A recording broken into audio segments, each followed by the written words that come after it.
ഈ വീഡിയോയിലോട്ടൊന്ന് നോക്കൂ. ആ പെങ്ങൾ രാത്രിയിൽ അവിടെ വാഹനം കാത്തു നിൽക്കുകയായിരുന്നു. ഒരാൾ പോലും അവിടെ വാഹനം നിർത്തുന്നില്ല. ആ പെങ്ങളുടെ മൊബൈൽ സ്വിച്ച് ഓഫായി. വീട്ടിലോട്ട് ഒന്ന് വിളിച്ചു പറയാൻ പോലും കഴിയാതെ വളരെയധികം ബുദ്ധിമുട്ടി നിൽക്കുന്ന സമയത്ത് ആ പോലീസ് ഉദ്യോഗസ്ഥൻ അവിടെ വരുന്നുണ്ട്. ആ പെങ്ങളെ സഹായിക്കുന്നുണ്ട്. ആ പെങ്ങളോട് ചോദിക്കുന്നുണ്ട് എന്താണ് പ്രശ്നം. അപ്പോൾ ആ പെങ്ങൾ പറയുന്നുണ്ട് ഒരാൾ പോലും വണ്ടി നിർത്തുന്നില്ല എന്ന്.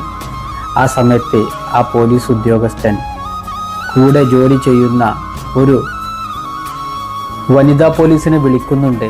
അവരോട് പറയുന്നുണ്ട് ഈ പെങ്ങളെ വീട്ടിലാക്കി കൊടുത്തതിന് ശേഷം മാത്രമാണ് നിങ്ങൾ അവിടെ നിന്ന് പോകേണ്ടത് എന്ന്. ഇതൊക്കെയാണ് യഥാർത്ഥ ചേർത്ത് നിർത്തൽ. ഈ ലോകത്തിലുള്ള എല്ലാ പോലീസ് ഉദ്യോഗസ്ഥന്മാർക്കും അദ്ദേഹം ഒരു മാതൃക കാണിച്ചു തരുന്നു.